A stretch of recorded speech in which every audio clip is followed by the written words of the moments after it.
works. Welcome again, everyone. It's Lois Pace here from the Global Health Council. We're going to go ahead and get started with the webinar for today. Again, this is first in a series of scrums that we like to hold before World Health Assembly.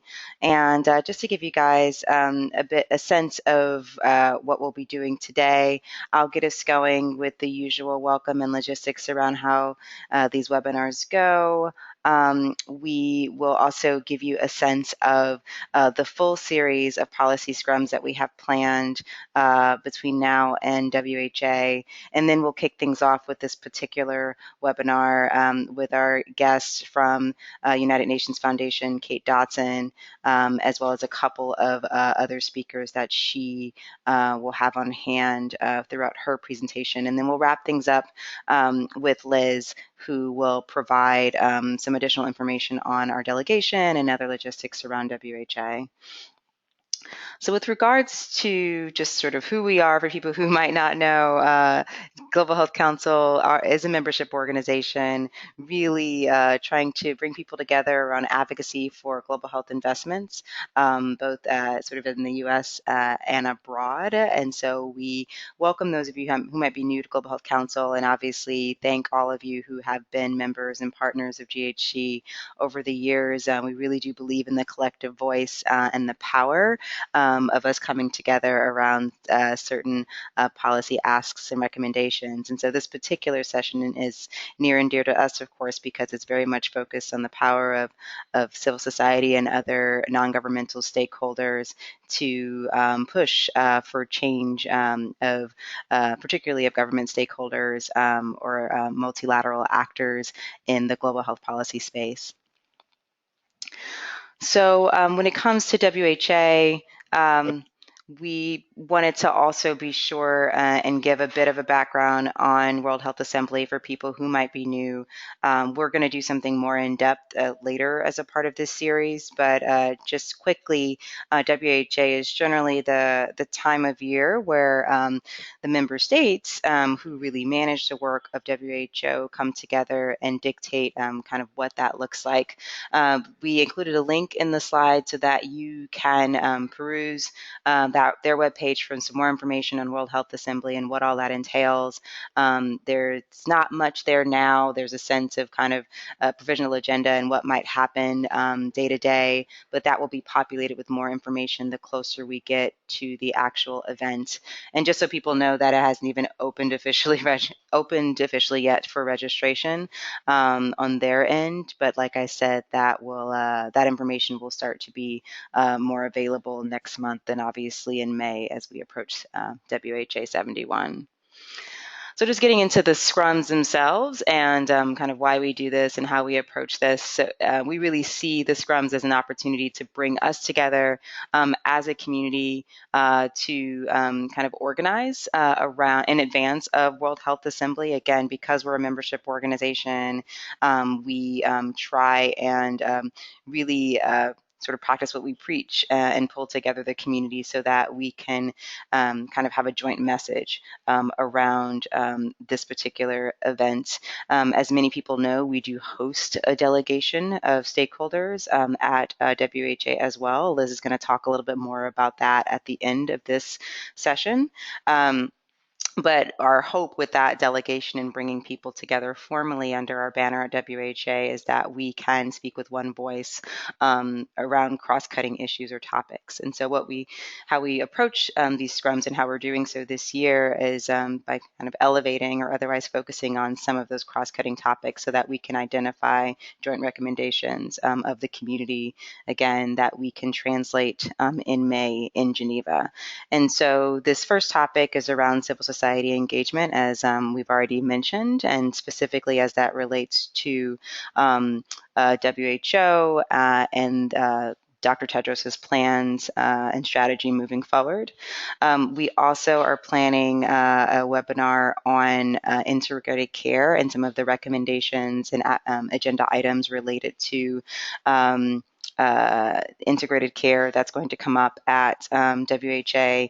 In addition to health system strengthening, we're very keen to have that be another sort of topic that we're focused on going into WHA.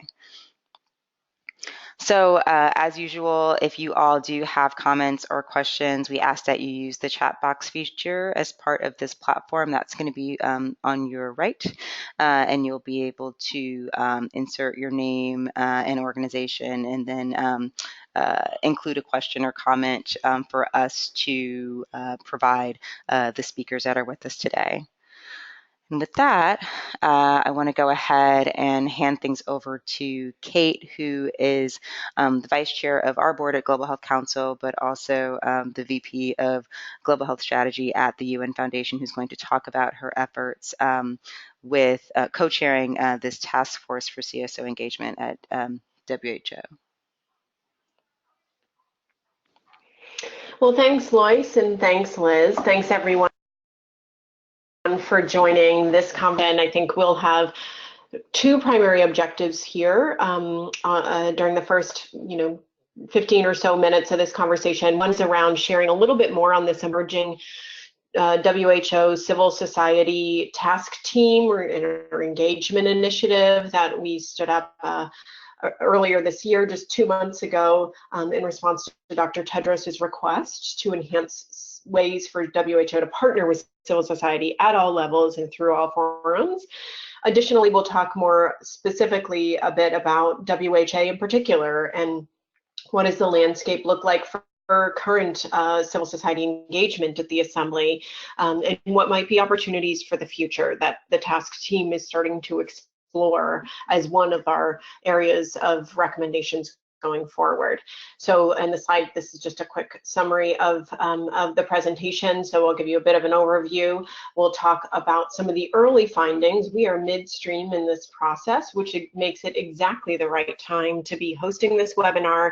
Thanks to Global Health Council for offering the chance to do this, because not only will hopefully this give you a little bit of an overview of civil society engagement with WHO and at WHA, but also give you a chance to give input into the work of this task team. So your recommendations can be embedded as part of the broader recommendations that we'll bring forward to Dr. Tedros later this spring.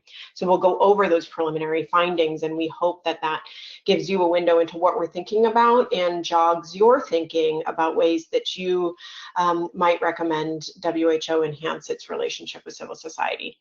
Then most of the rest of the discussion we really hope is a rich discussion and robust. We are looking for your feedback. We have a couple of key questions that we'll pose to you as a way to try to stimulate that discussion, but we do hope it is inclusive, that you all bring your bright ideas and inputs into this. So to go to the next slide. So for the context, as I mentioned, Dr. Tedros invited the establishment of this task team on civil society engagement last fall at the margins of the World Health Assembly. There was a small breakfast that was convened that Lois participated in, several other GHC members participated in, and others from civil society who happened to be in New York at UNGA. And one of the things that he wanted to do was preview his emerging general program of work. This is this GPW. You'll see this acronym throughout this presentation.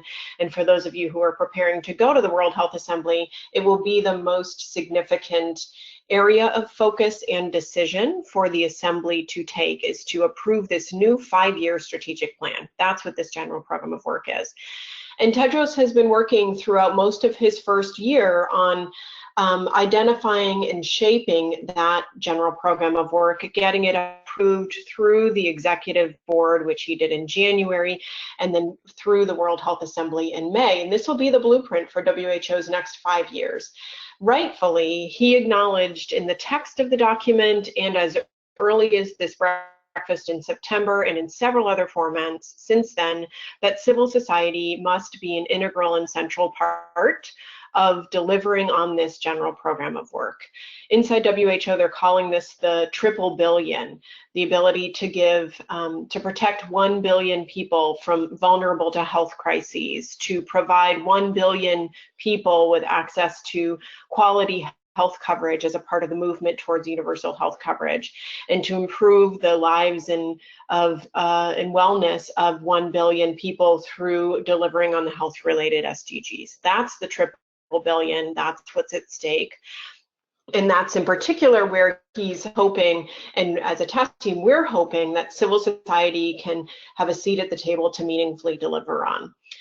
So that's exactly our task. This is a short-term, 4 or 5 month effort, intentionally rapid, intentionally kind of iterative and consultative, and not kind of ongoing and forever, to try to provide some recommendations that as WHA looks to transition and start to operationalize and deliver on this new general program of work, they have a set of recommendations that will guide them on how civil society should be engaging and partnering with WHO at all levels to deliver on all aspects of this general program of work. So how are we going about doing that? We are mapping and categorizing civil society actors, including how they engage with WHO. A lot of this is building off of FENSA, but one of the things that we're learning, sorry, I should not use acronyms, the framework for engagement with non-state actors, which is called FENSA for short. So we're looking at that typology of civil society organizations and the nature of different organizations and how they may contribute to delivering on global health goals, and trying to identify and help WHO at country level, regional level, and headquarter level, identifying and ways to work with civil society at all of those levels. So that's the second task: identify opportunities to enhance WHO and civil society engagement to help achieve the general program of work. And third is, not only what are these priority areas to engage, but how should we do it? So the set of recommendations is really around what are the mechanisms that it will take to bring civil society to the table to better operationalize collaboration and implementation across the range of issues. What are those mechanisms that we can be concrete around to drive that greater participation and engagement of civil society? So we have a set of key questions as well, and this is where I think we'll most want your input. So keep these in mind as we go through the rest of the slides here. So what can we learn from previous civil society engagement with WHO that was effective, and where are their challenges?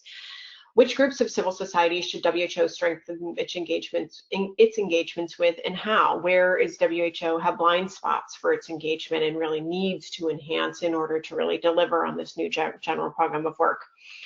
And what are the strategic and operational improvements that would allow that to happen? Next slide.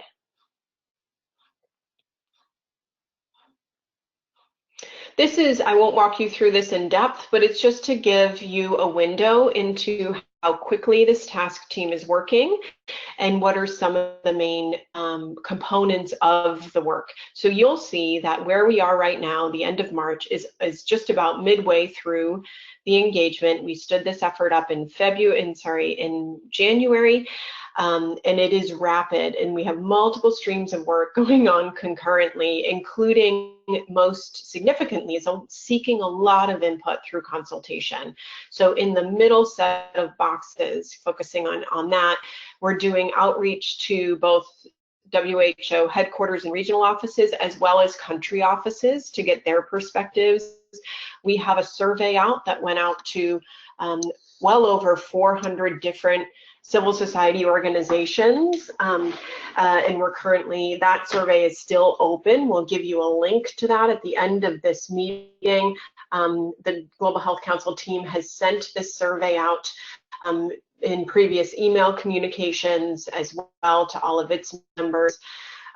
We are also doing some working on using those to drive some of the early recommendations and kind of start to draft the recommendations. And we'll walk you through some of those early findings. We're not yet at the level of recommendations. We're still in the category of kind of assessing our findings and looking at trends, but we'll share those with you so that you can share back with us if these resonate or not, if you see other key gaps or challenges, if you see other opportunities. So really looking forward to that.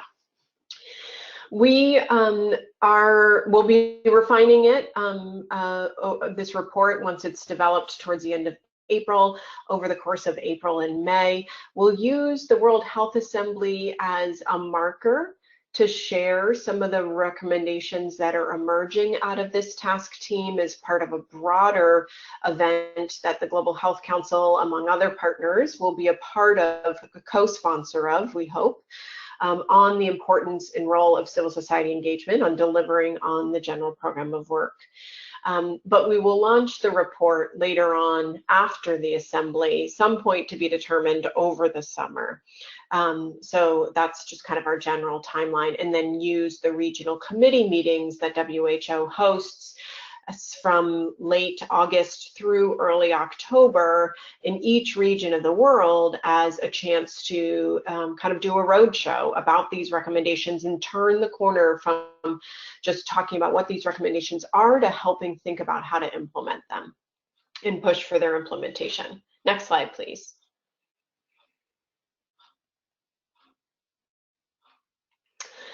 So what are our hypotheses and emerging findings?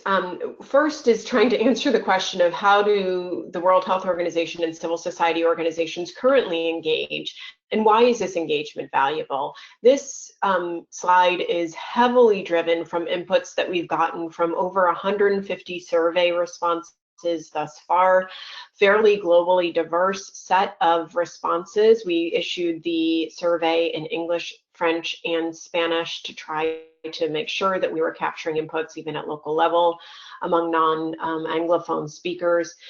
And what are we seeing so far? Well, we're seeing at global and regional level, we have civil society providing some level of input at WHO's meetings, including the World Health Assembly and regional committee meetings, at civil society forums. We see a fair amount of effort and engagement between WHO and civil society through joint global partnership efforts. Many of these have WHO at the center, like the UHC 2030 effort around universal health coverage, the Partnership for Maternal Newborn Child Health, and the Global Polio Eradication Initiative. Some of these are joint global health partnership efforts that aren't hosted or owned by WHO. You can think about Rollback Malaria, Stop TB, the Global Fund, Gavi, etc. As other ways that WHO and civil society sit alongside each other at global and regional level. And additionally, we also do see and observe, and have gotten feedback from survey respondents and others we've consulted, that there is some ad hoc collaboration going on between civil society and specific WHO headquarter departments, as well as in project-specific consultations of civil society by WHO.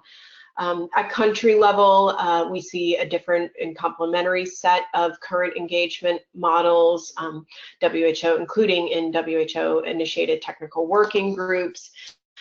In some places, WHO plays a significant role in the Global Fund's country coordinating mechanism, and civil society has a seat at the table there, and other grant-making processes where civil society has a chance to both be a participant and decision maker and advisor, as well as the beneficiary of some funding. And then on an ad hoc basis, you can see just some technical or resource-based support to civil society programs. We also see, for instance, it's mentioned up above, but through the Interagency Standing Committee that works on health crises and protracted health and conflicts in the humanitarian system, there is both ongoing and ad hoc relationships between civil society and World Health Organization at country level, regional, and global level. So why do we do this? What are people saying is the value to WHO for engaging with civil society, and the value to civil society for being a part of the conversation? In terms of the value to WHO, this is the case that we are making to WHO at country, regional, and global level of why they should engage with civil society deeply. First is, by engaging with civil society, WHO will get access to an expanded pool of knowledge, resources, and tools. They will have their policies will be more appropriate, represented, and better represent vulnerable communities in particular. There's a power in WHO's ability to collectively mobilize and advocate for health issues by putting civil society in the mix and at the center. More appropriate, effective, and comprehensive implementation of health interventions, especially in health crises, and improved accountability and transparency around performance around health targets. So if WHO, for instance, is providing technical guidance to a Ministry of Health of how to expand access to treatment or services or preventive efforts, then having civil society be at the table allows for civil society to help hold those government actors to account and encourage transparency in how health services are delivered to all. What is the value to civil society of engaging with WHO?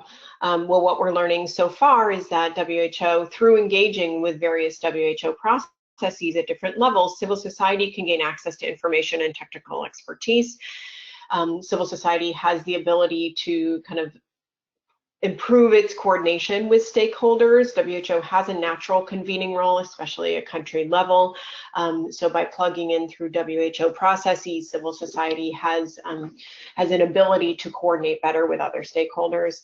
There's an enhanced influence and credibility with decision makers and beneficiaries that comes as a result of civil society's ability to engage with WHO, and obviously increased capacity of impact by leveraging WHO's tools and resources and network. Next slide.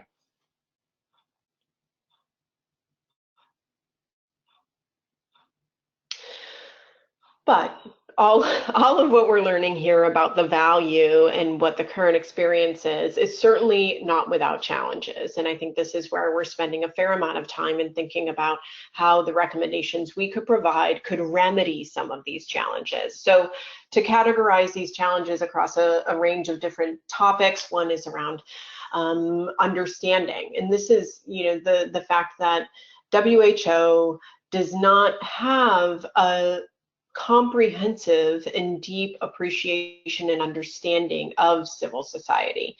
FENSA, the Framework for Engagement with Non-State Actors in particular, doesn't fully capture the diversity of civil society and often lumps private sector in with civil society in ways that constrain civil society's ability to engage meaningfully when member states perceive conflicts of interest with the private sector. Often they're throwing the baby out with the bathwater and saying, well, WHO should really restrict its engagement with non-state actors overall.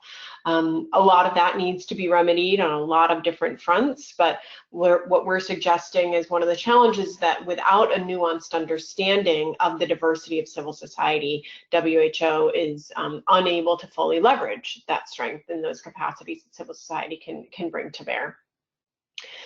There's also a difficulty for civil society on its part to access and understand how to engage with WHO. So that kind of lack of understanding goes two ways. Accessibility is also a challenge. I think civil society is finding it difficult to initiate engagement with WHO. Often it's WHO who kind of gets clearance to invite civil society into, a convening at national level or headquarter level, but it can't go the other way around, or it's difficult to go the other way around. And especially this is most exacting for local and indigenous civil society that don't have as many resources to navigate these complex bureaucracies. Coordination is difficult. There's a right-hand, left-hand problem that goes on inside WHO. Different departments engage with civil society differently. What that means, what civil society means, is variable. It's unpredicted, and often even when it comes down to things like paperwork, it's not shared across teams and department inside WHO. The other way is true as well when civil society is not coherent and well understood by WHO. It increases the coordination costs on WHO to engage in all different layers of civil society and with all different actors. So coordination is again one of those areas where it's taxing on both sides. Participation is one of the key challenges that civil society is not meaningfully and deeply involved in high-level meetings and forums. Mutual learning is not leveraged fully. And the last is that with regards to accountability, WHO is not accountable for engaging with civil society. Often member states are not even accountable for engaging with civil society, and can WHO play a role there as well, to try to drive for an accountable agenda on delivering on the health-related SDGs. Next slide, please. I'll move through these last ones quickly. You know, we're trying to the earlier comment that I made before about helping map the landscape and identify kinds of actors. One of the things that we asked in the survey and we're looking at are, you know, apart from which groups of civil society should WHO strengthen its engagement with and how. And this is especially around some of the, you know, under-leveraged, untapped areas where WHO is especially falling flat. So some of the early findings that we're finding here, first is there's not a deep or meaningful and certainly an under-leveraged role for civil society in policy dialogues, in particular, a perception that civil society feels that WHO is kind of trying to put them in the box of service delivery and implementation, and not thinking about civil society as having a contribution to make in policy issues.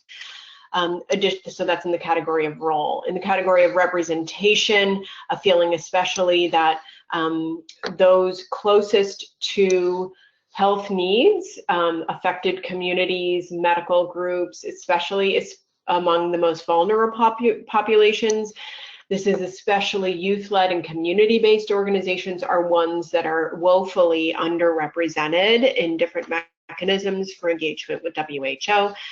And that the scale of how WHO engages with civil society is often skewed towards global and regional level civil society organizations, and not towards local level organizations who don't have necessarily that additional capacity to kind of navigate and understand the complexities of the bureaucracy. Next slide.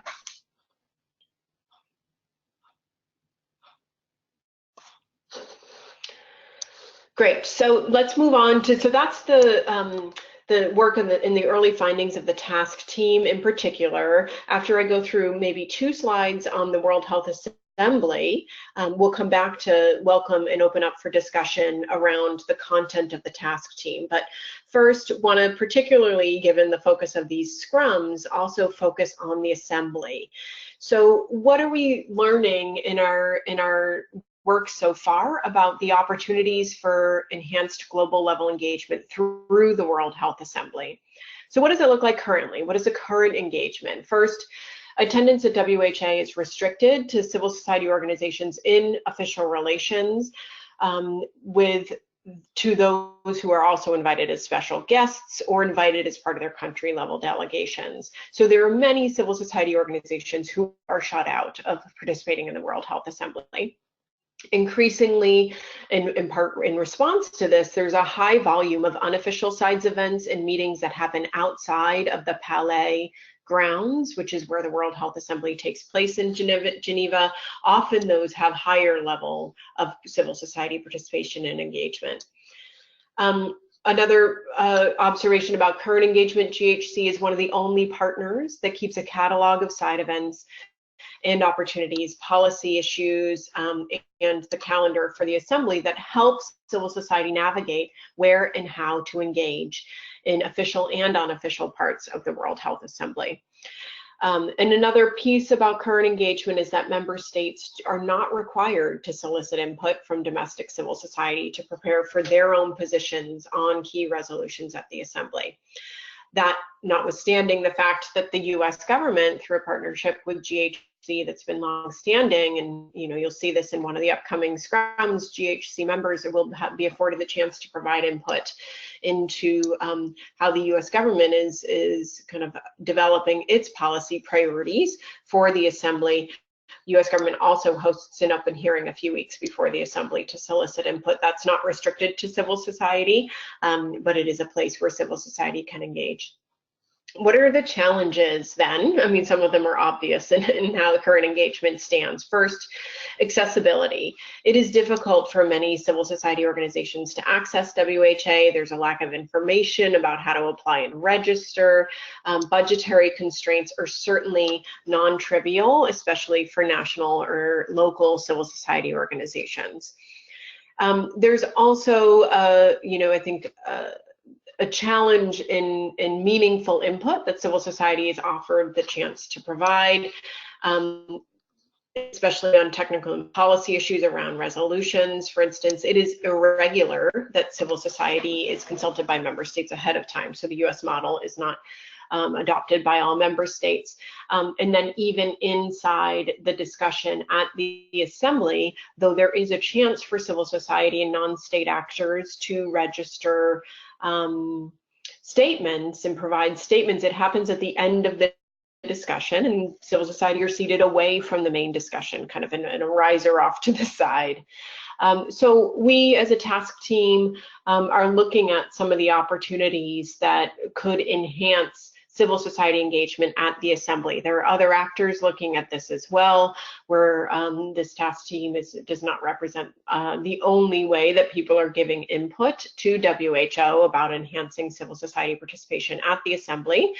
But among other opportunities that we're looking at are listed here: inviting a more diverse set of civil society and provide clearer instructions on how to participate, so it's not restricted to those who kind of self-engage, but that WHO intentionally reaches out to invite civil society. There's a better use of technology to gather civil society input for those who cannot be physically there in the Palais in Geneva the third week of May. Require delegations rather than the current model of delegations opting in to gather input from and reserve seats in their delegation for civil society representatives. And also that WHO itself should hold preparatory meetings for agenda items particularly relevant to civil society organizations and engage through civil society constituents to try to capture points of view that could be brought forward even in the drafting process when it comes to developing these resolutions that are under discussion at the assembly. Next slide.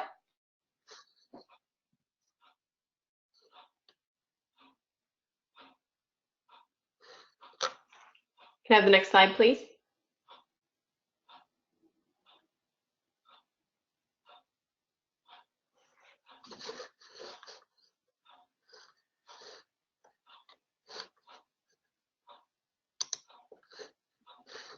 Can I have the next slide, please? Yeah, sorry about that. I think it's just maybe frozen. Aha.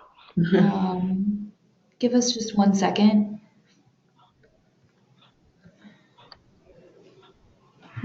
Aha. Was it this one? This was the next slide. Yeah, we can keep going. Thank you. Great. So, sorry. Well, okay. So, we have two areas in particular that we wanted to, in the work of the task team, in addition to your feedback on the assembly itself, where we wanted to get your input. One is around this concept of policy processes. This has come up both from our task team conversations through this and through the survey as an area where civil society in particular feels like there's more can be done and more should be done in policy processes. And we thought GHC members would be a great forum to ask this question. So this is where we're finding the current state of engagement, the challenges and opportunities for civil society engagement, especially at country level and policy processes. I won't run through this in particular, in detail, just in the interest of time, but take a look at it just now as we're talking, and then we'll come back to it over the course of the discussion. It is rare and not systematic is the sum of it, and not representative of the breadth and depth of civil society, especially local indigenous organizations who are often overlooked. So let's move on to the next slide. The other key area where we're keen for input is as we look at the general program of work, that you see the triple billion in this slide that I referenced earlier in the conversation as the 3 strategic goals of the general program of work. 1 billion more people benefiting from universal health coverage, 1 billion more people protected from health emergencies, and 1 billion more people enjoying better health and well-being. What are the ways that through these 3 pillars, civil society at all 3 levels, country, regional, and global level, can enhance its engagement to help deliver on these 3 goals? That's another key area where we're looking for strategic input as well. Next slide.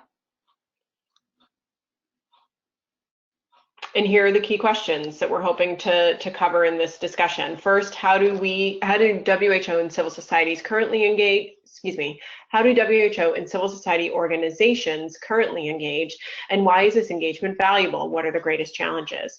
Which groups of civil society should WHO strengthen its engagements with, and how? What are the strategic opportunities for enhanced global, regional, and country level civil society engagement? Where are the strategic opportunities for WHO civil society engagement around the GPW, the General Program of Work? And what are your priority asks to improve civil society engagement at the World Health Assembly in particular? So I'll open it up. We'll probably leave the webinar on this slide just to jog your memory, and want to open it up for comments, questions, and thoughts. On my side, I want to acknowledge Hannah Bowen, who's one of the Action and Results is one of the co-facilitators of this task team. So Hannah has joined and is also happy to field certain questions. And then we are backstopped in this overall project by Dahlberg Advisors, and Ellie Marsh is on the line as well. She's the one who is up over her eyeballs and filtering and sorting 150 civil society survey responses, dozens of interviews, and a lot of other inputs that have come our way thus far. So I might point to either of them to help answer any questions that you might have and spark in this discussion.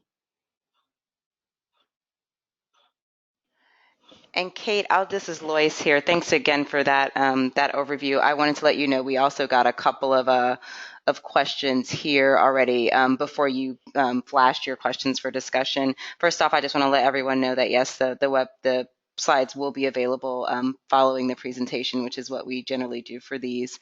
But there was a question, a clarification question around some of what you mentioned regarding WHO and the fact that it doesn't currently have an accountability mechanism. So just confirming that that's the case for the group based on what you shared, Kate. Well, the primary accountability mechanism for WHO is the assembly. I mean, as people in the organization say, it has 193 bosses. Right. So that is, in and of itself, a robust accountability mechanism, but it is not inclusive because civil society doesn't have a seat at the table. So if we're talking about WHO and its work, I think that's one area where there could be some additional accountability brought to bear by having civil society at the table meaningfully engaged. Right. I think additionally, and perhaps separately, as WHO works at a country level and through other means to help drive progress on agendas that we all care about, on non-communicable diseases, on malaria, on global health security, it's on reproductive health. Having a seat, WHO working directly with member states, it's a missed opportunity to not have civil society engaged is one of the key findings that we're learning so far, because civil society can enhance accountability of WHO working in partnership with member states. Mm-hmm, mm-hmm.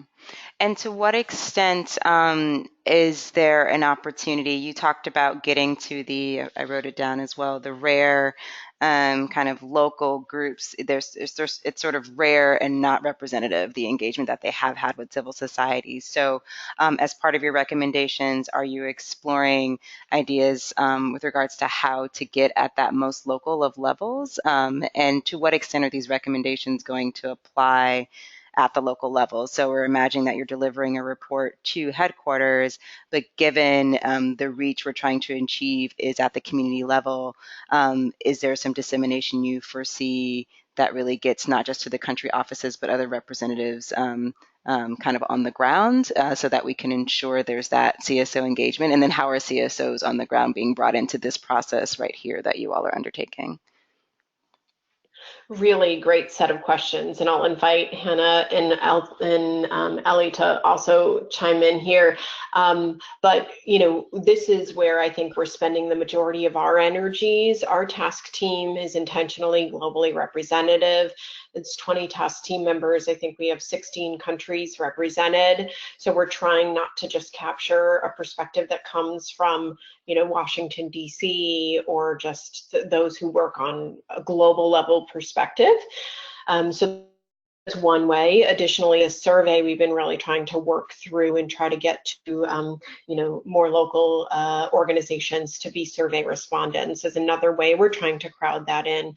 But one of the things that we realized pretty early on is that it'd be fairly it might be ring hollow to just have a set of recommendations around how WHO should engage with civil society without additionally addressing and helping WHO navigate civil society. So that's why this mapping piece, which I mentioned earlier on, is one of our key outputs, is so key, because it will, I think, help WHO identify inroads and ways to engage civil society at national level.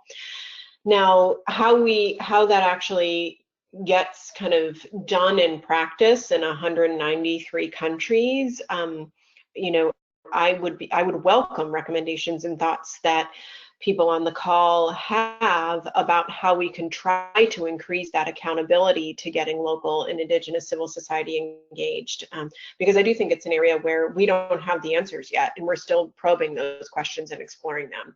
I don't know if Hannah or Ellie have anything else to add here, but certainly welcome input and feedback from others on how we might get at that.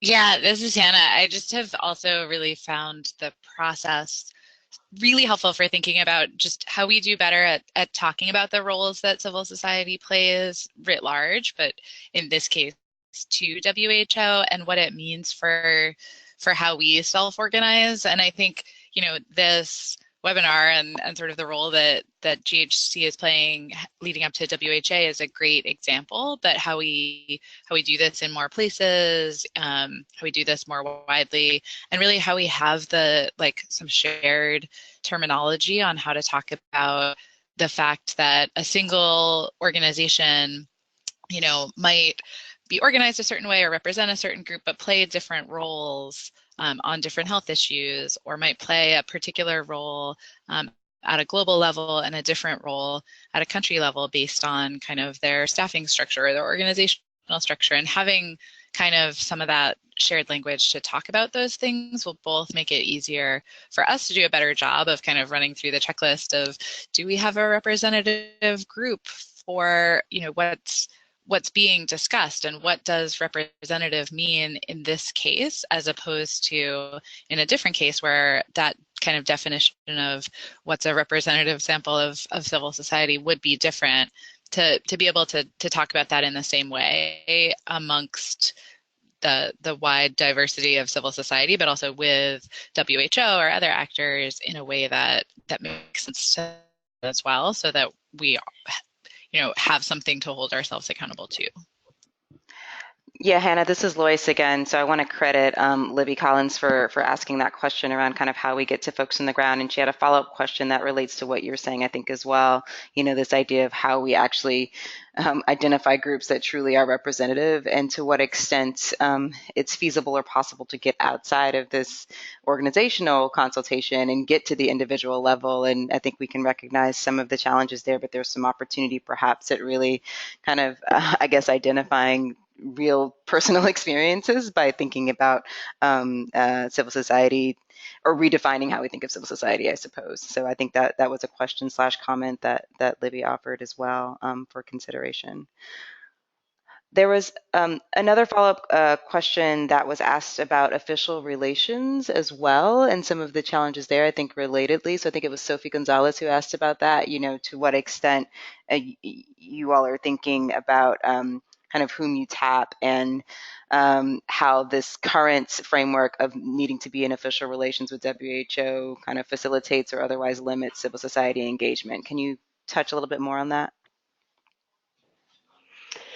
Sure. So importantly, as a signal into the work of this task team, it is not just populated by partners and organizations, representatives of organizations who have official relations with WHO. We wanted to make sure that we weren't just working within those who have already figured out somehow magically, like the Global Health Council, how to join and have official relations with WHO. So that is one important signal that we're already trying to send in, is that there are lots of ways that civil society is working with WHO, should work and can work with WHO, even without having official relations. That said, we we're working in coordination with the team at WHO who is responsible for non-state actor engagement, including the registry of non-state actors and the application process for organizations to come into official relations with WHO. They have shared that one of their intentions, now that the framework for engagement with non-state actors has passed the World Health Assembly nearly 2 years ago, is to accelerate the ease and pace of getting organizations who want to apply for official relations in through it. So the key part of that is the ease of it in addition to the pace of it.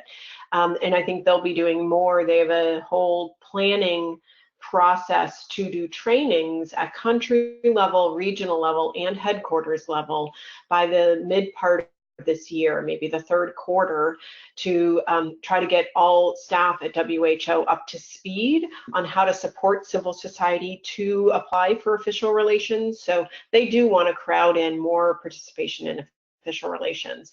That's notwithstanding, I don't think our recommendations will just be, as I said it before, restricted to civil societies able to engage in non-state in official relations, because that would unnecessarily and unduly limit WHO's ability to engage overall.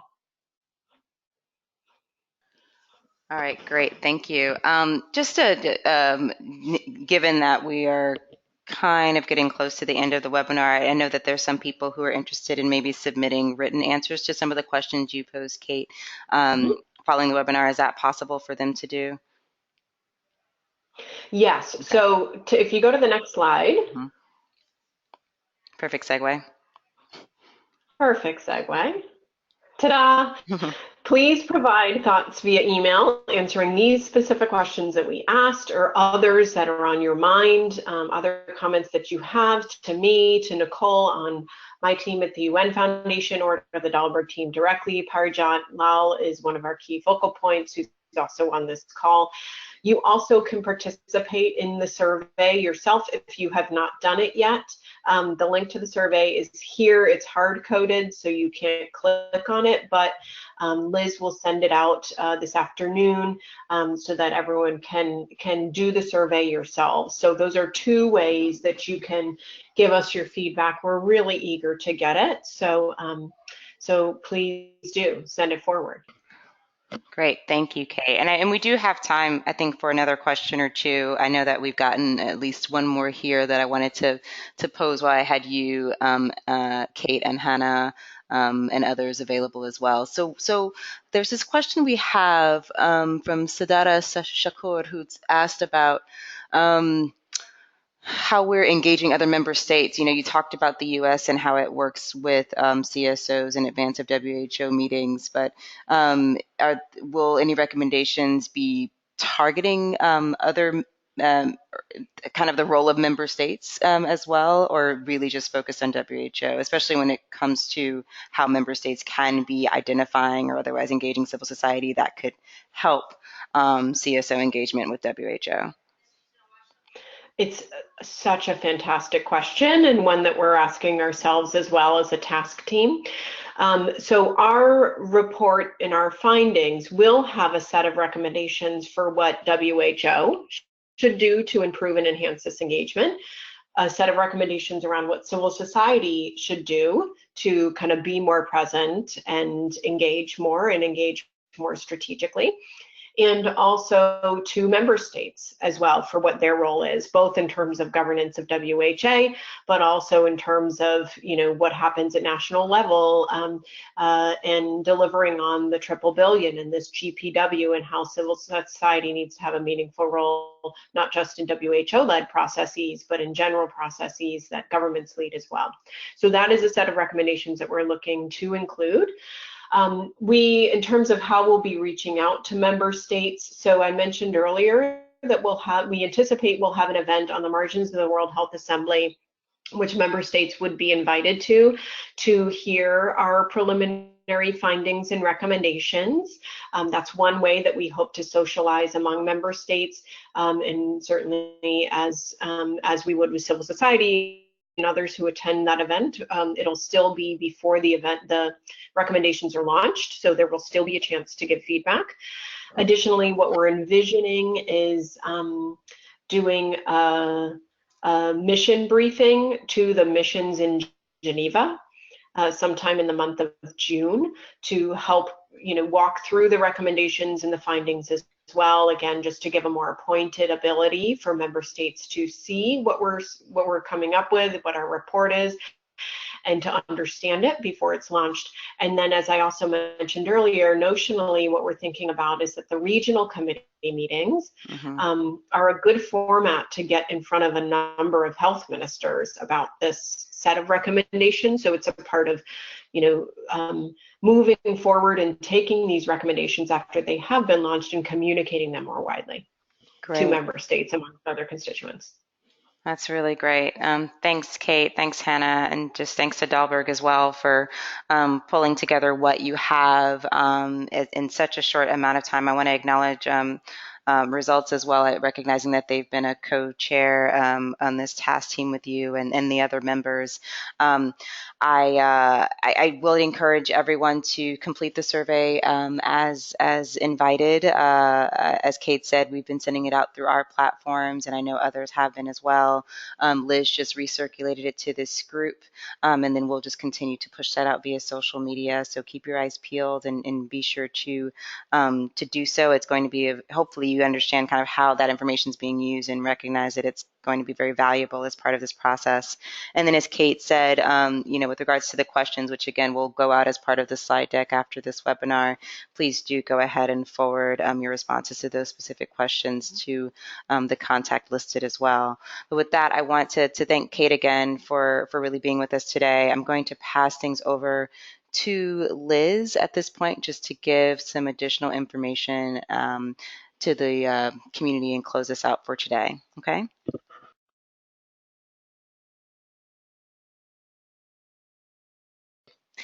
Thanks, Lois. So like Lois said, I just want to share a couple next steps. So just a reminder, we do have another WHA policy scrum coming up. It'll be on April 10th. So they are biweekly at the same time, 2 p.m. Eastern. We also have a delegation going to WHA this year. If you're interested in learning more, I encourage you to check out our WHA webpage on our website. We have information on there such as hotel room blocks, our calendar of side events, and just more information in general. So please do visit that website. I also sent out an email today to GHC members with those details. But if you have any questions, please do just contact me. And finally, like I said, we do have a side events calendar. We will be populating events in the next few weeks. If you or your organization is planning an event, I encourage you to send it to us so that we can better populate the calendar. And with that, I just again want to thank everyone for attending today. I want to thank Kate and her team for putting together a great presentation. And stay tuned, and please tune into our next webinar on April 10th.